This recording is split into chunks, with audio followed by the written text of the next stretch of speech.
are you doing in my swamp? What are you doing in my swamp? Hello everybody, this is Ogre Boy, and I'm going to be doing my review for the 2019 movie Abominable. The movie is written and directed by Joel Colton and follows a young girl named Yi and her neighbor and his cousin Ping and Jin as they go on a journey to help this young Yeti get to Mount Everest to be reunited with his family.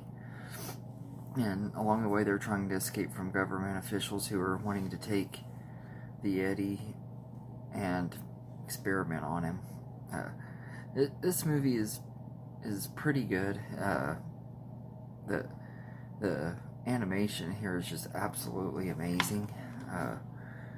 Really good. Which DreamWorks Animation has always been known for having decent animation, especially in recent years.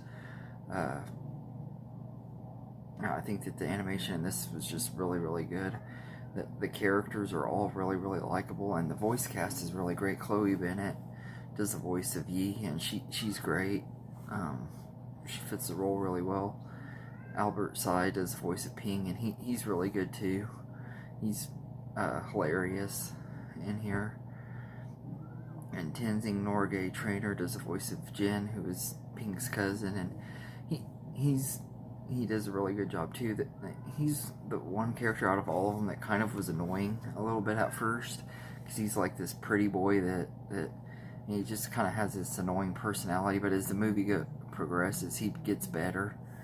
But he's really good too. Eddie Izzard does the voice of Burnish, who is like the head of the company that's the science company that's wanting to take the Yeti in, and he does a pretty good job too. He's a pretty good character. He has some pretty good character development in here. And Sarah Paulson does the voice of Dr. Zara, who's like one of his assistants that's trying to help capture the Yeti. I think in the movie the characters call him Everest because that's where they're taking him. But she wants to capture Everest too, and she does a good job doing that character's voice. And Tsai Chen does the voice of Nene, who is Yi's grandma. She's kind of a standout character. She's really funny and really likable. And Michelle Wong does the voice of Yi's mom, and she's really good too. She doesn't have as much of a big part in this as most of the other characters, and Nene's not like a huge part, but she's kind of like one of those scene stealer characters. But all of them are really good in this movie, and the voice cast all just works really well in here.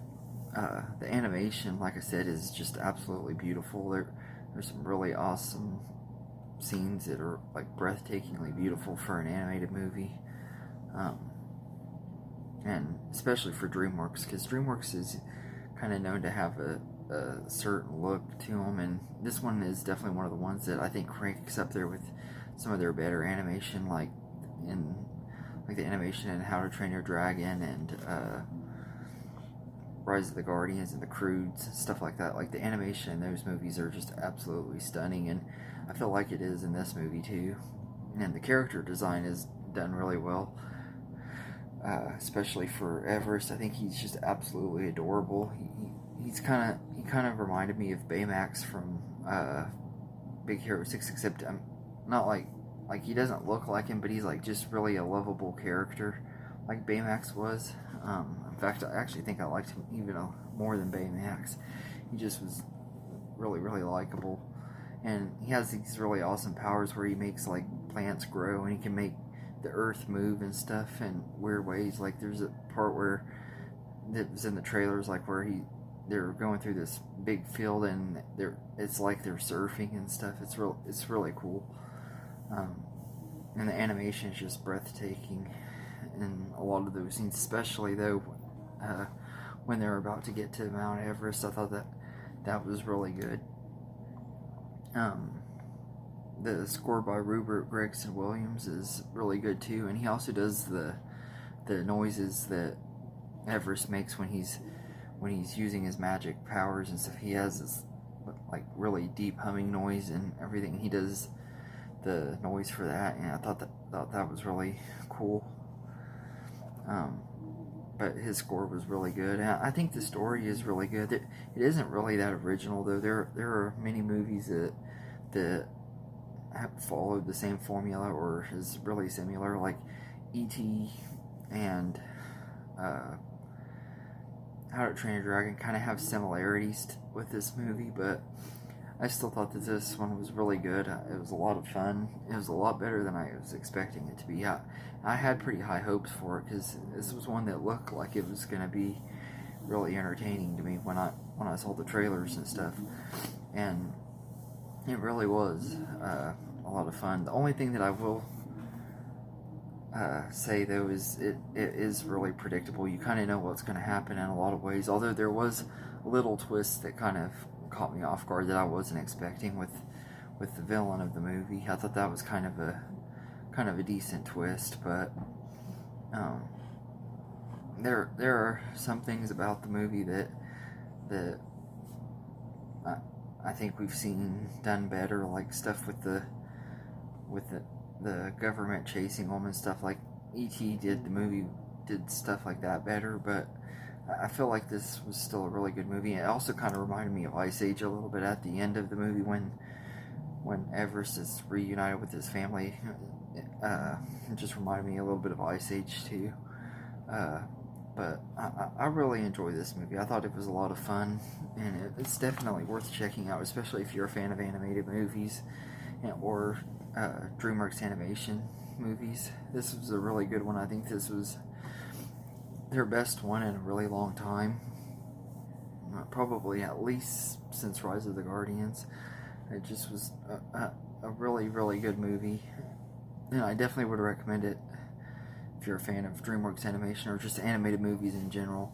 Yeah, there's better movies out there that have used this formula and stuff, but it's still a really, really good movie. It's really underrated. It was really overlooked and stuff. I know it had a lot of controversy and stuff in some countries overseas.